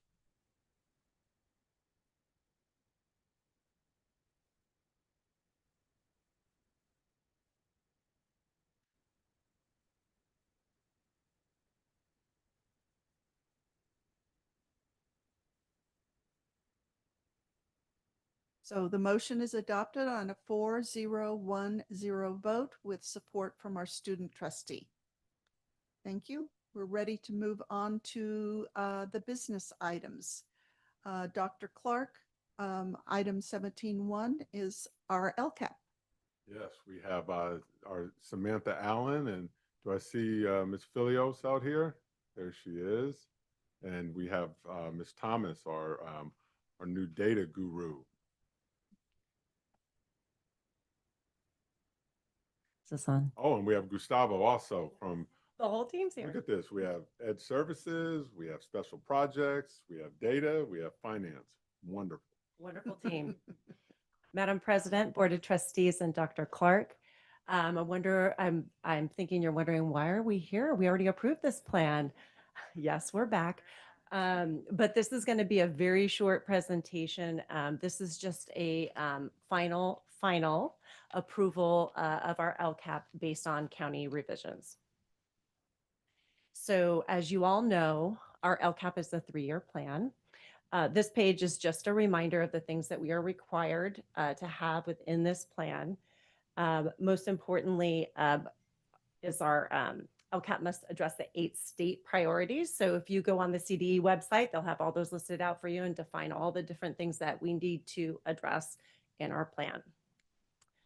So as you know, I think it was our June meeting, you all approved our plan in its finality, but that's not the final check and balance. The plan then goes to the county where they take a quick look at it and give us some final revisions. And I just want to say that our county office was very impressed with our plan. And that's thanks to our very own fiscal department and Miss Christina Filios, who is a wordsmith and is just really great at helping us put this together. And so we're back here for a final approval of those county revisions that we made. And then we will be back again in February to go through our mid-year report. So I'm going to turn this over to Christina.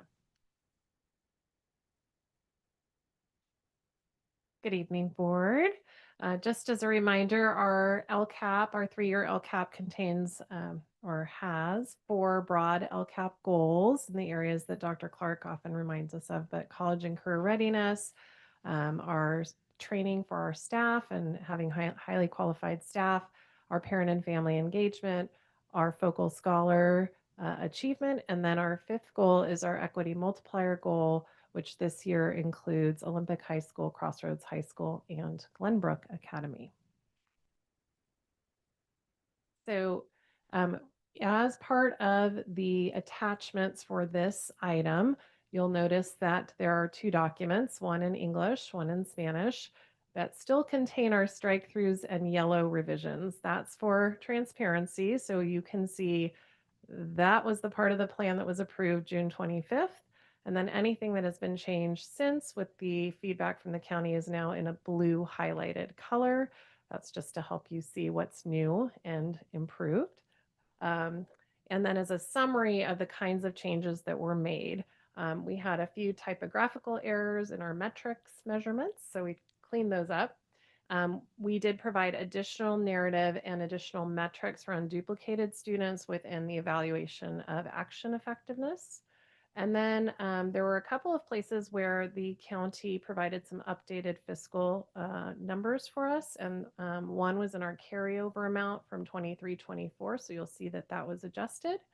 And then also in the amount of learning recovery emergency block grant, educational block grant funds. That amount, the county gave us a different amount, and we had to ensure that that was accounted for in the plan in its totality. So that's the summary of the changes that you'll see presented. So we would like to ask for your approval this evening. Thank you. Board members, do you have questions?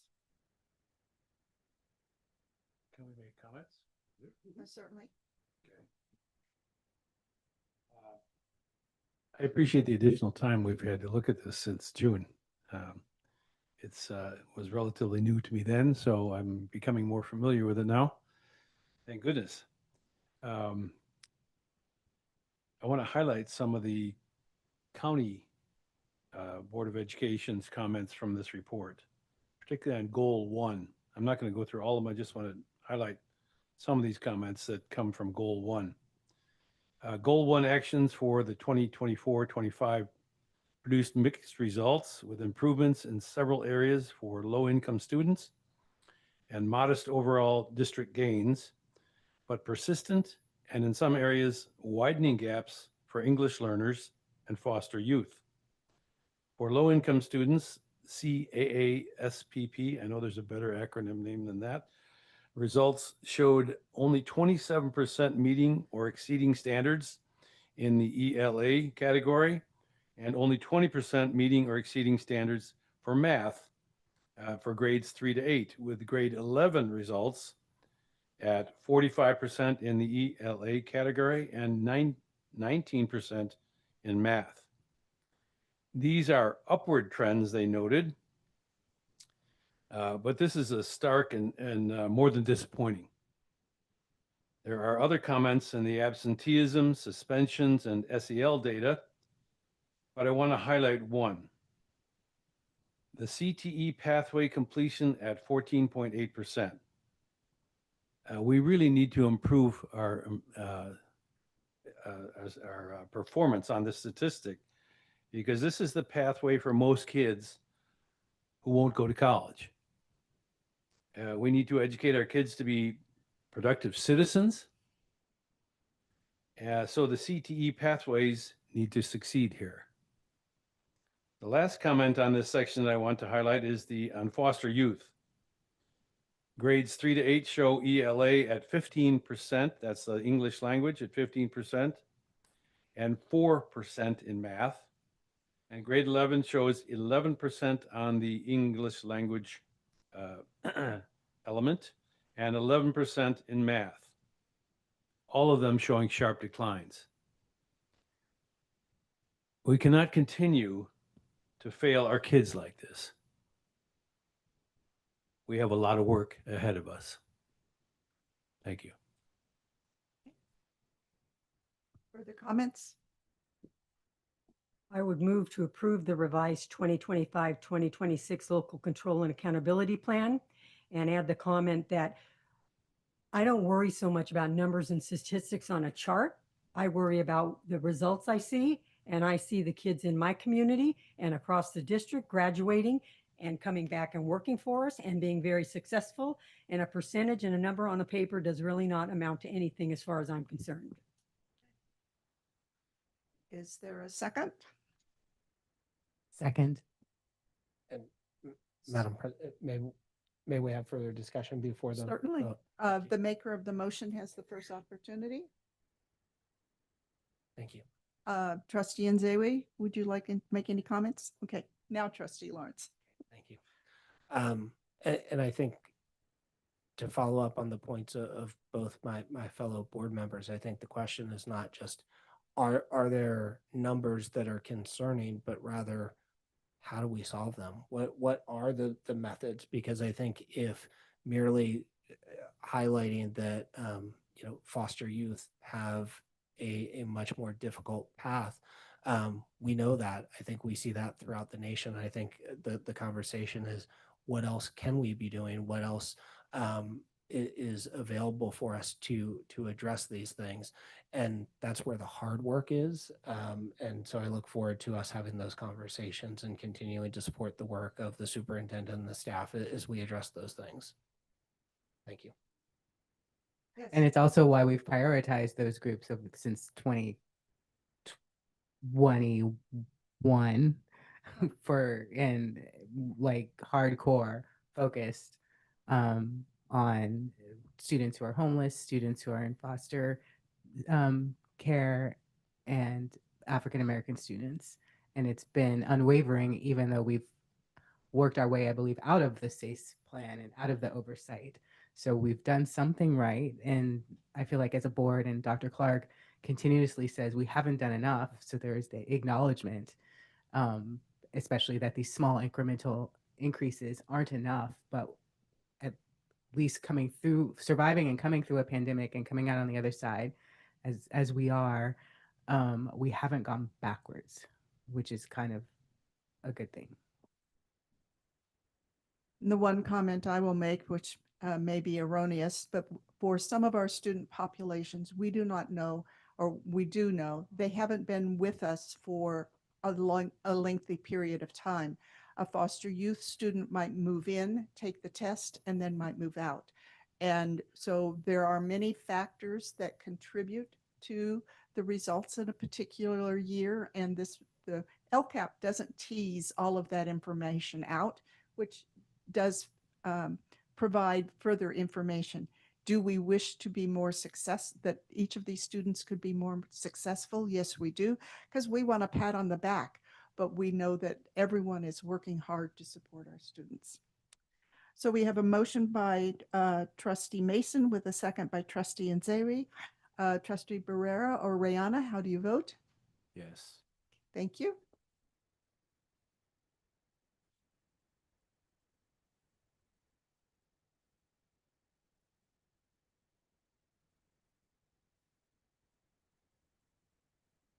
And the motion is adopted to approve the revisions to the LCAP on a 5-0-0-0 vote with the support of our student trustee.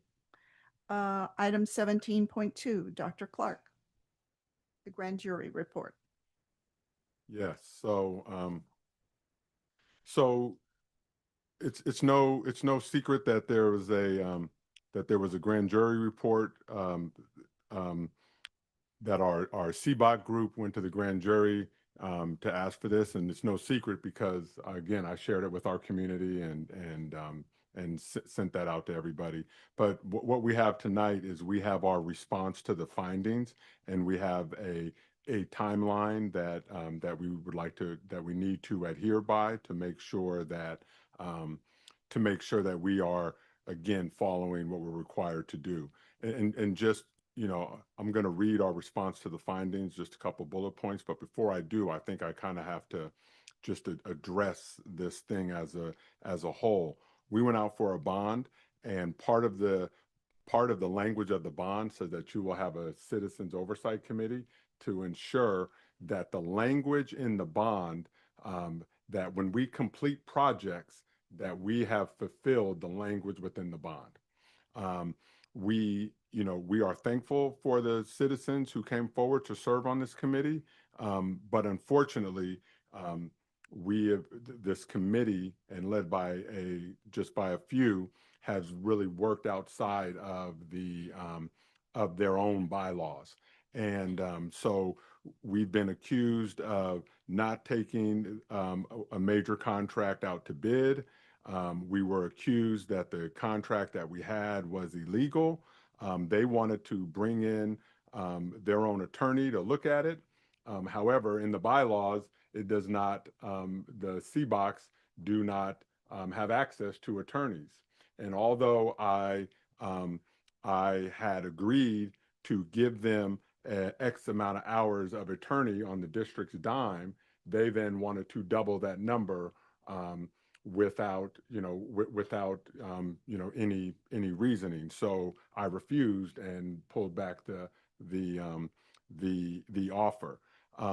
We have had meetings that have been live streamed, just for transparency, where we brought out Schneider Electric to answer questions of the CBOC and of this board. We brought them out to the board several times.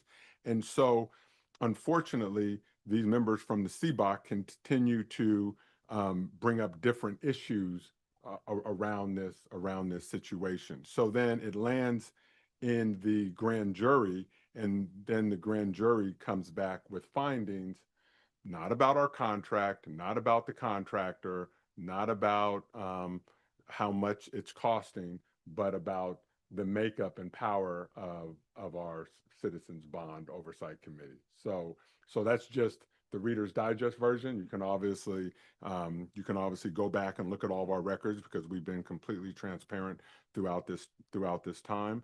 So So again, these are response to the findings of the grand jury report, which we posted online, we shared out, and is available for all to see. But these are our response to the findings.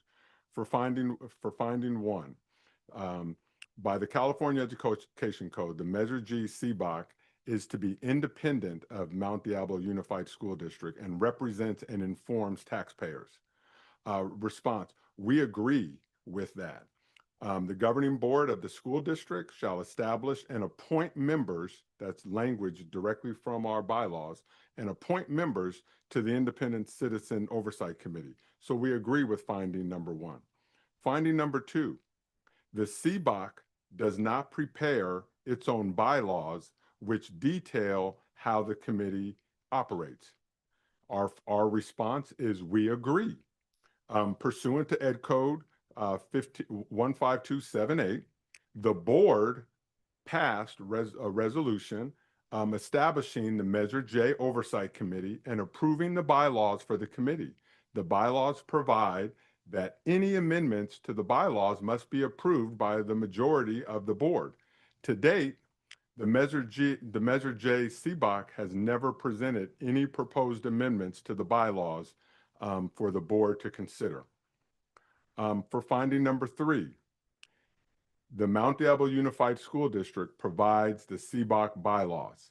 Yes, we do. We agree with that. Oh, I'm sorry. I'm reading the wrong ones, right? Yes. All right. Thank you. You can speak up. I was on a roll. I was wondering, we agree so much, and it sounded good, didn't it? You're doing great. I Yeah, thought I maybe know. you just wanted to read the findings. No, I don't want to read all the findings. All right. You said you did. All right. Response to the recommendations. Recommendation number one. By December 31st, 2025, the Mount Diablo Unified School District shall recognize the California Ed Code requires that Measure J CBOC is an independent oversight committee reporting to the taxpayers. Our response: this recommendation will not be implemented because it is not warranted. Specifically, the establishment of the Oversight Committee pursuant to Prop 39 states, the Oversight Committee shall perform all duties imposed on it under Section 15278 of the Ed Code.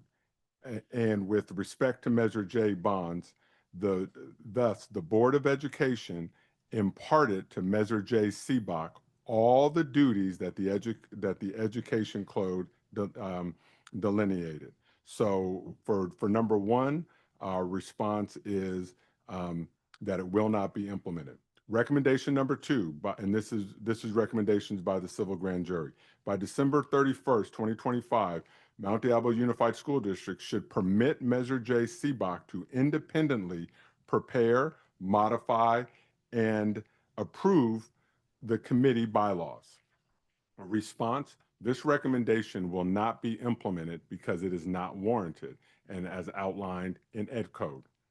Number three, recommendation: by December 31st, 2025, Mount Diablo Unified School District should provide assistance the CBOC has requested.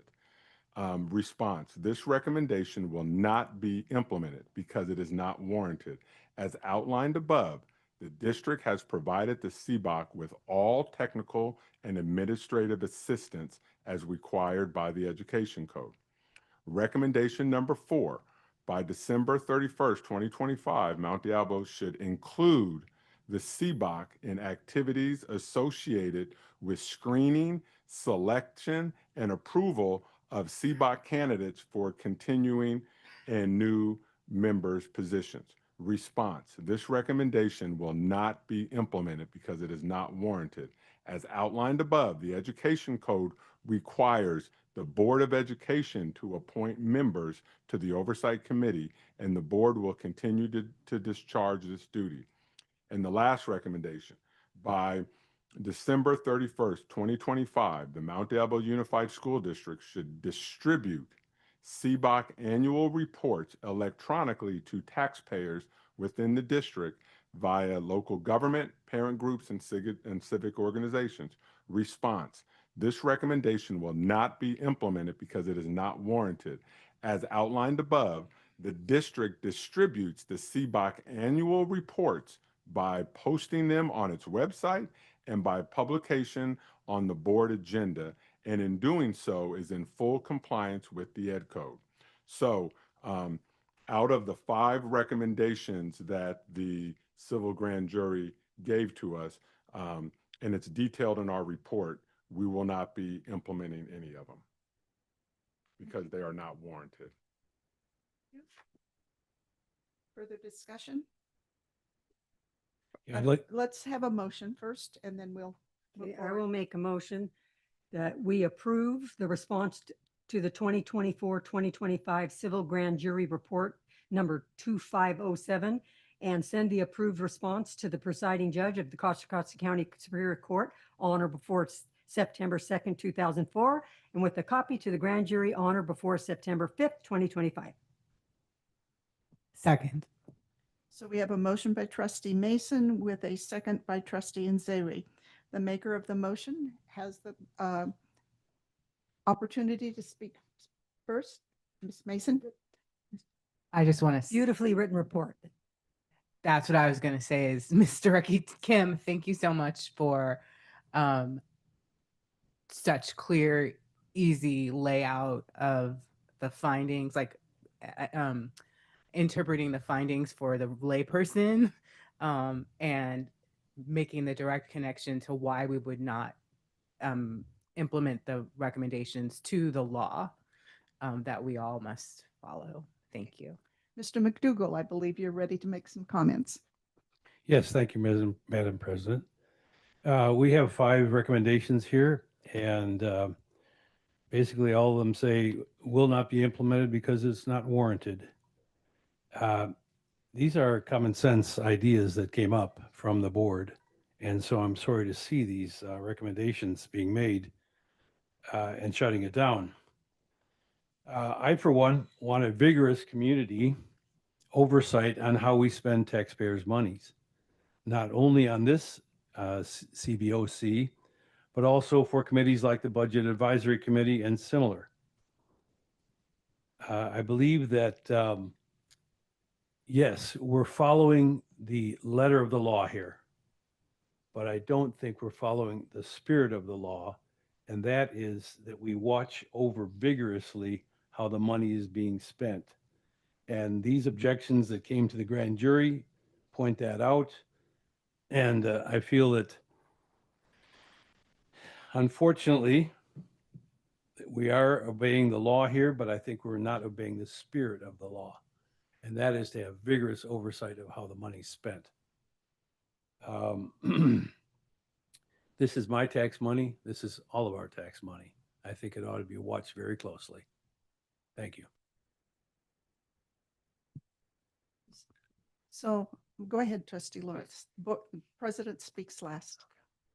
I agree with several of the things that trustee McDougall said. I do believe we are on sound legal ground with our response, and I am supportive of that. I think all board members believe that we should look closely at the expenditure of public funds. I proudly appointed and voted to confirm many of the members of these committees. I believe they're very dedicated citizens who have, many of them have shown decades of commitment to helping support this district. And so I balance I don't know how that the recommendations from the grand jury, I don't see that they would materially improve the oversight. And in some ways, I think they're problematic. And I don't think that they have a correct legal standing based on my reading of it. But I don't want to ignore the fact that I think it is just obvious that we've gone askew with these committees. And I think that, I was not here during, the majority of this. And so I'm less interested in relitigating the past, but rather the path forward.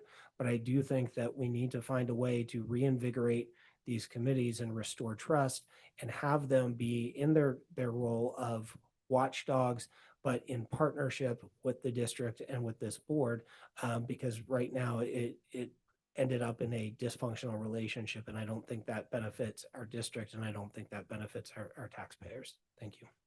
Okay. I want to thank everybody for their comments. I have attended many of the Mazer J Oversight Committee meetings, and my observation is that, as was stated, this isn't about the findings and the presentation from the grand jury isn't about how the money has been spent. It's on the authority or advancing the authority of the CBOC committee. And in my role as a trustee, I'm not ready to abdicate my duty and responsibility as assigned by the Ed Code. And I feel that's important. One of the reasons that came to my mind, because of, the issue about the bylaws that came up, is it seemed as though the committee members were unaware of the bylaws when we appointed them to the committee. And I'm wondering if henceforth we need to have the committee members of the CBOC come to the meeting and receive the oath of office, just like board members do, so that they are aware. It's not an oath of office, I understand that, but there are details in the bylaws that are important, whether the bylaws stand or are changed in the future. We have not, this Board of Education has not indicated to the CBOC committee that we would not consider changing the bylaws. But they're still working on bylaw revisions, and that's, they may come forward. So the appointment of committee members, to my knowledge, the district has never denied anyone an opportunity to serve on the CBOC committee because there are so few applicants. So, I think we're, are in good standing in adopting the resolution as it's presented. So, Trustee Barrera, Oriana, how do you vote? Yes. There was a typo in the recommendation. Obviously, it should be September 2025. 24, not 25, not Yes. 24. So Yes. Can she amend it now, or do I need to do it? You could just move that we send it before September 2nd, 2025. So I move to amend the date that it goes to the Superior Court, which would be September 2nd, 2025. And then on to the grand jury, September 5th, 2025. So Trustee Nzewe, do you accept the new motion as Yes. presented? Okay. Does everybody understand what the new motion is? It's a correction of the date. All right. Yes. All right. How do you vote? Yes. Thank you.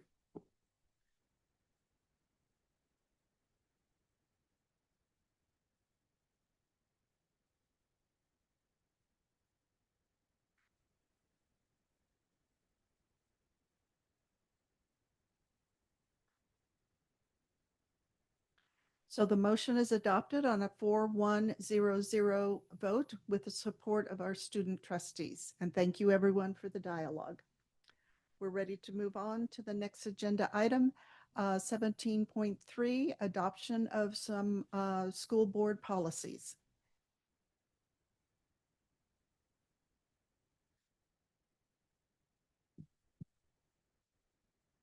Is this just information tonight? Yes, it is.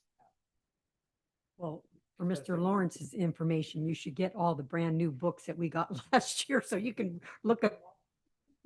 As long as they're online. Are there any discussion on the policies as they were presented? You have the opportunity to meet with staff on the ones. They're the ones at the bottom regarding them. All right.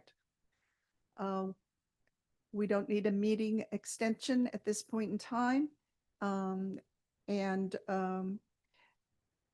future agenda items. I see you're ready to respond to that one, I am. Trustee Lawrence. Yes. So, in light of our employee negotiations, one thing that I know historically was very helpful was when we did budget study sessions for the public and went through our budget and had workshops around that. So that was one that I was requesting. I know the board has done them since I've been gone, but upon my return, I was hoping that we could have in the near future a board study session. As the superintendent noted, approximately 90% of our budget is devoted towards salaries and benefits. And, I am a belief that the majority of that, as much of that as possible, should be directed towards those who are closest to the classroom. But I think we have to balance that with our financial constraints. And so, I think when people hear things around that we have a $200 million surplus and they want to understand what that, or need to be educated as to what that can be spent on, what those restrictions are, what the future entitlements look like. And so that would be my request is one. And then second, I wanted to just, what's that? Thank you. And then our second was, I was hoping that perhaps the superintendent could help our student board members. He's trying to resurrect the student council, and that if there are principals who have not responded, perhaps they could have a nudge from the superintendent, because I do think one of the highlights was when we had our student reps come and present to us as a board. And so with the thought towards, I think you had mentioned resurrecting the council and then having them come in and report to the board on what's happening at their schools, that would be something I'd be very supportive of. And so I was hoping that perhaps the superintendent could assist our student board member in facilitating that. Okay, thank you. Any further items? Yes. Just a question. I've seen some information coming out from CDE on this opt-out provision for the Mahmood decision from SCOTUS. And I'm just wondering when we might be able to see some direction from the district on this for how parents can opt out on these. We will get that information. Yeah.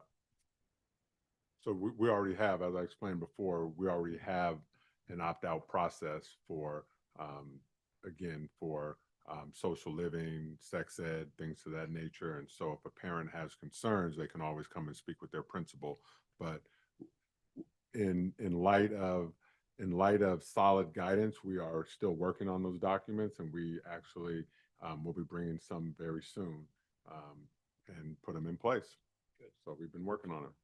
Thank you. Thank you. With that, the meeting is adjourned at 8:12 p.m. Thank you very much.